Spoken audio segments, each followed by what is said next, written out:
G'day everybody and welcome to the PokeAustralia YouTube channel. I'm Jordan Barefoot and today we are lucky enough to be bringing you games from the South Australian Regional Championships.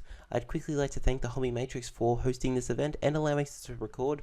Unfortunately we missed round 1 but we were able to get round 2 onwards. So with that being said, let's get straight into round 2, which is Chris M playing Greninja versus Blake W playing Night March. Okay, and here we go. Round number 2 is underway. We've got Blake W on the right playing Night March versus Chris M on the left playing Greninja. Both players are just shuffling up now. We're going to see the flip. I can't really make out what the coin flip was. We'll find out who's going first in just a moment. Both players going to draw their opening hand of 7 cards and get things started. Alright, we're going to see no mulligans from either player. Prizes coming down and we're going to get things underway. I do want to quickly apologize for the glare, mostly on Chris's side. Just the sleeves he was playing have a bit of glare, so it's kind of hard to tell what the cards are. He does start Froakie, I believe. It could also be a Remoraid, but I'm pretty sure it's a Froakie. Blake's going to start with 2 Pumpkaboos on the bench. We're going to see a Trainer's Mail. And we also do fix up this camera angle in round 3. It's not the greatest at the moment, but it does get better throughout the day. So Blake's going to fail the Trainer's Mail here. And this matchup is really iffy for both players. It depends. If Blake can chain a bunch of Hex Maniacs, he shouldn't be too bad. He's going to bench a Joltik and play the Shaman. But if Greninja has enough time to set up, Greninja can just like steamroll Night March. We're going to see the double colors come down onto the Pumpkaboo. He's got another Shaman in hand. He's got a Puzzle of Time. He's going to play that. Seeing if he can maybe Shaman into a supporter. He's going to play the Shaman to draw 3 cards there. And is that a Battle Compressor? So probably drop some Lampents. If he's got the VS Seeker, he might drop the supporter as well. I think he was looking to drop in the Hex there, but we're going to see a Lampent, a Sycamore, and another Lampent with the Battle Compressor. Blake might have the VS Seeker for the Sycamore this turn.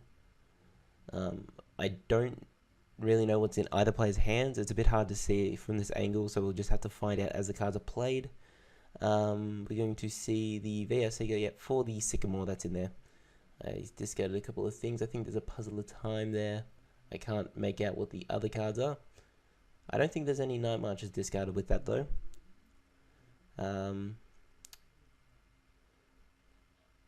Alrighty, Blake's just going to pass his turn and on to Chris.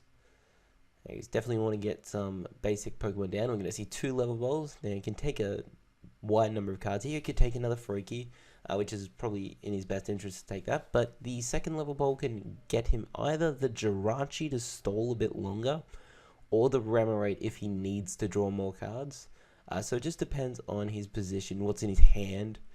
Definitely one Froakie though, because it's likely that that active is going to get knocked out.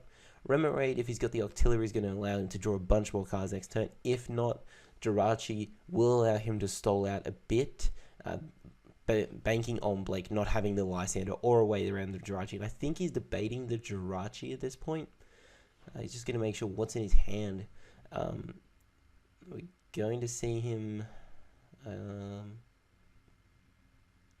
take the Remoraid.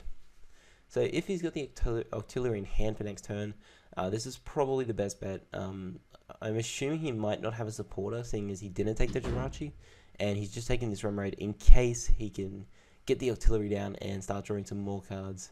What else are we going to see? The Lysander on a Shaman, a Water going down onto that Froakie, and we're going to see the Bubble. Hoping for the Paralysis flip, and it was covered by his deck, but the card doesn't turn, so I'm assuming that was a Tails. So Shaman should be able to get out of this. D-Valley comes down, Floatstone comes down. So we see Rare Candy and Muscle Band in Chris's hand. I don't see the Octillery. I can't make out what that last card is either. So an Acro Bike from Blake, dropping the Ultra Ball, and playing another Acro Bike. Dropping, was that Teammates, I think, and a Trainer's Mail now. He's going to take the Dimension Valley. I'm not sure if he's trying to thin his deck here to I don't know how many Night March Pokemon he has in discard. I think he might have the 3. I know he definitely discarded 2 Lampents early on. I don't know if he discarded any with that Sycamore, however. So he's probably looking at thinning his deck at this point, just trying to draw into another Battle Compressor, or a way of getting more Night Marches into the discard pile, such as an Acro Bike or an Ultra Ball. So he's got the 3 in there, so that will be a knockout with Night March. So now, looking at Chris's hand, he's not looking too good. He's going to throw up that Remoraid, and Water comes down into the Remoraid, and he's going to discard the Dimension Valley, which doesn't bother Blake too much. He does have another one in hand, which he's going to play back down straight away, and a Battle Compressor.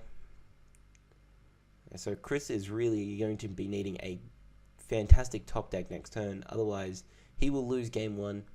So we're going to see a Battle Compressor from Blake, discarding a Hex and a Lampent, as well as probably another Night Marcher. Yep, a Joltik. Joltik is pretty useless in this matchup, as XY Greninja can Sniper for the 30. Same thing can happen with a Pumpkaboo, but it's less easy to get the knockout on a Pumpkaboo, as they have to commit their Giant Water Shuriken instead of just a regular Water Shuriken. They can use those Giant Water Shurikens on things like Shaymins. We're going to see an Ultra Ball, just getting the Pumpkaboo and another Ultra Ball. Probably going to take a 3rd Shaymin here. No, he's going to fail to search. So he's probably thinning his hand. He might already have that 3rd Shaymin in hand. I think he'd really like to Hex this turn, just to stop any possible play that Chris could have. So there is the Shaymin for 4. VS Seeker. It could also be the Lysander. Yeah, on the Froakie. And he's going to Night March the Froakie. He knows this Remoraid isn't much of a threat, whereas Froakie kind of is, and Chris scoops game 1. Alrighty, on to game 2, and you'd have to assume that Chris is probably going to want to go first here. The problem that this Greninja deck does tend to have is sometimes it can dead draw.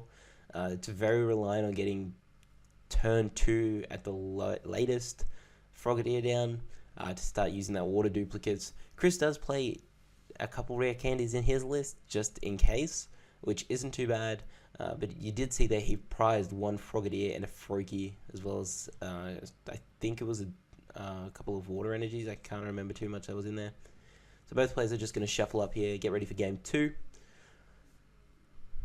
So Blake is at 1 win for the round, and Chris yet to win a game. If Chris can drag it out to game 3, it'll be definitely interesting to see who will win that one.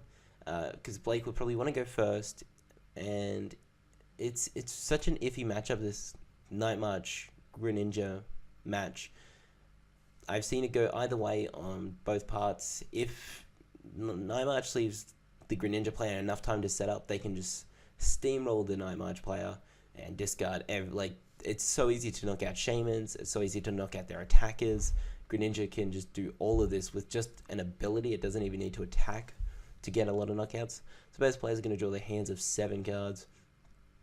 And once again, I don't think we're going to see a mulligan. No mulligans from either player this game. So far, putting their prizes down, and here we go. That is a Jirachi, I think. It's really hard to tell in this angle. I think there's an active Jirachi versus the Joltik. So we're going to see a level ball.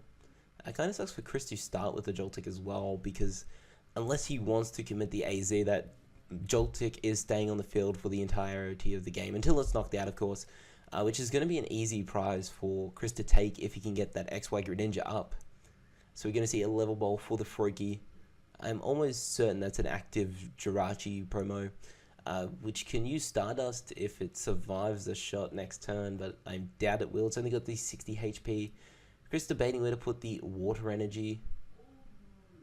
It's probably best to just put it on the Froakie at this point, but he might be scared of a Lysander. He's just going to pass turn.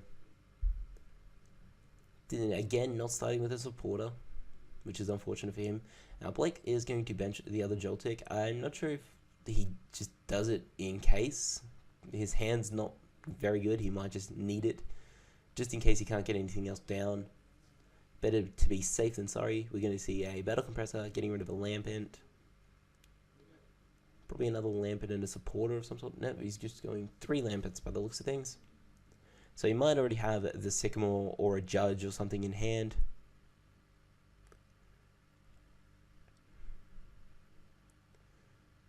If not, that is the Night March knockout right there. So we're going to see the Trainer's Mail. Maybe he was just looking for the knockout this turn and that was the best way of taking it, instead of relying on this Trainer's Mail. We're going to see the VS Seeker go to hand. So if he did discard a Sycamore there, he could have VS Seekered for it, which wouldn't have been too bad. But Chris didn't do too much in his turn, so I think Blake's just assuming that he's once again not had a strong start and that he's going to be able to get away with doing a lot of things like this and just playing the deck a lot slower than what it should be. We're going to see a Puzzle of Time from Blake. Going to rearrange the top 3 cards. I think he just leaves them in the order that they were, doesn't change them at all. And there's an Acrobike. And he's going to discard a Fighting... no, Escape Rope. Is it Escape Rope? Or no, I think that's another Acrobike that he discarded. And he's able to Ultra Ball for the Shaman. If he can get a Lysander on that Froakie and knock that out, and Chris doesn't have a backup Froakie, he might be able to stop Chris from just getting a Froakie down if he's able to chain Lysanders. You'd have to assume that if that Jirachi's not knocked out, he'll be using Stardust next turn. So it's going to be interesting to see what Blake decides to do. That's even if he can get the Lysander. We're going to see the Fury Belt come down onto that Joltik. Pumpkaboo to the bench by the looks of things, yep.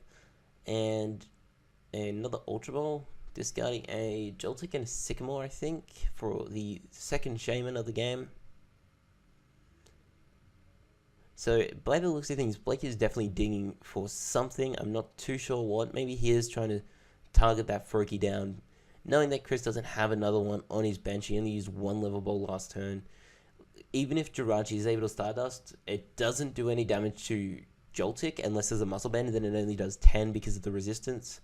And that Joltik's got 70 HP, so that Jirachi's not knocking it out anytime soon. And if that happens, Blake can afford to just pass 1 turn. It's not going to hurt him too much if he just has to pass and then next turn knock out the Joltik. So we are going to see that Lysander on the Froakie with the energy and a Night March for the knockout. So is Chris able to draw out of this? We see another Froakie come down. If he's got the energy, he'll be able to stop, but he passes turn, not having any energy in deck, in hand, sorry. Which is very unfortunate for him. He's not been drawing too well either of these games. We're going to see the Trainer's Mail for the Battle Compressor, and he's going to play that straight away. I'm not too sure what he really needs to discard at this point. We're just going to see the Lampert, the Hex, and a Joltik, just to thin his deck a bit. And doesn't really need too many Night Marches in there at the moment, just because there's no real sign of a Greninja coming out anytime soon. We're going to see the Versik for the Hex, and he's going to play the Hex and take the knockout. So, did Chris draw anything? And Chris scoops. Game 2 as well. Unfortunately, Dead Draw's got the better of him there. So that was round number 2 for the Adelaide Regional Championships. Blake W takes the win over Chris M.